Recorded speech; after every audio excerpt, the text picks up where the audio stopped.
জুলাই গণঅভ্যুত্থানের সময় আশুলিয়ায় ৬ জনকে গুলি করে হত্যার পর মরদেহ পোড়ানোর মামলার রায় ঘোষণা করা হবে কিছুক্ষণের মধ্যে। বিচারপতি নজরুল ইসলাম চৌধুরীর নেতৃত্বাধীন ৩ সদস্যের আন্তর্জাতিক অপরাধ ট্রাইব্যুনাল ২ এ রায় ঘোষণা হবে। ২০২৪-এর ৫ই অগস্ট সাভারের আশুলিয়ায় পুলিশের গুলিতে মৃত্যু হয় ৬ জনের। এরপর পুলিশ ভ্যানে তাদের মরদেহ তুলে আগুনে পুড়িয়ে দেওয়া হয়। নৃশংস এ ঘটনার সময় একজন জীবিত ছিলেন, কিন্তু তাকেও জীবন্ত পুড়িয়ে মারা হয়।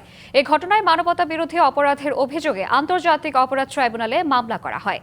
আসামি করা হয় স্থানীয় সাবেক এমপি সাইফুল ইসলাম সহ ১৬ জনকে, যাদের ৮ জনই পলাতক।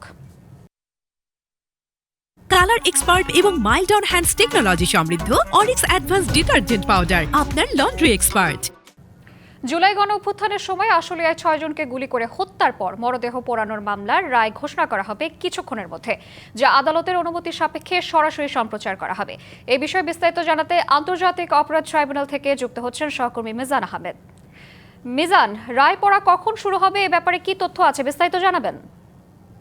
ট্রাইব্যুনালের প্রসিকিউশন টিমের পক্ষ থেকে আমাদের গণমাধ্যম কর্মীদের জানানো হয়েছে বেলা 12:30 নাগাদ বিচারপতি নজরুল ইসলাম চৌধুরীর নেতৃত্বে ৩ সদস্যের আন্তর্জাতিক অপরাধ ট্রাইব্যুনাল ২ বহুল আলোচিত এই মামলার রায় ঘোষণা করবেন, এবং এটি হবে আন্তর্জাতিক অপরাধ ট্রাইব্যুনাল ২ এর প্রথম। ২ জন স্টেট ডিফেন্স কাউন্সিল নিয়োগ দেওয়া হয়েছিল এবং ট্রাইব্যুনালের খরচে নিয়োগ পাশে ২ জন স্টেট ডিফেন্স কাউন্সিল কিন্তু তাদের পক্ষে আইনি যুক্তিতর্ক উপস্থাপন করে এবং একজন সাফাই সাক্ষীও কিন্তু আন্তর্জাতিক অপরাধ ট্রাইব্যুনালে এসে সাক্ষ্য দেন। মোট ২৫ জন সাক্ষীর স্বাক্ষর মধ্য দিয়ে ২২ কার্যদিবস কিন্তু সাক্ষ্য গ্রহণের যে প্রক্রিয়া, সেই প্রক্রিয়া শেষ হয়, যুক্তিতর্ক শেষ হয়। সবশেষ কিন্তু ২০ জানুয়ারি সাক্ষ্য গ্রহণের যে প্রক্রিয়া, সেই প্রক্রিয়া শেষ হয়, যুক্তিতর্ক শেষ হয়, সবশেষ কিন্তু ২০ জানুয়ারি এই মামলাটি রায়ের জন্য সিএবি অর্থাৎ কোর্ট অ্যাওয়ার্ডস ভার্ডিক্ট অর্থাৎ রায়ের জন্য অপেক্ষমান ঘোষণা করা হয়। সেই ধারাবাহিকতায় আজকে এসেছে। তবে আপনার মাধ্যমে জানাতে চাই, দিয়েছে এর মধ্যে দিয়ে তারা অকার্যভাবে মামলাটি প্রমাণ করতে পেরেছে বলে তারা দাবি করছেন। অন্যদিকে আসামি পক্ষ বলছেন যে রাষ্ট্রপক্ষ যে দাবি করছে সেই দাবিটি যথার্থ যে আন্তর্জাতিক অপরাধ ট্রাইব্যুনালের রায় এবং তারা মনে করেন যে তাদের আসামি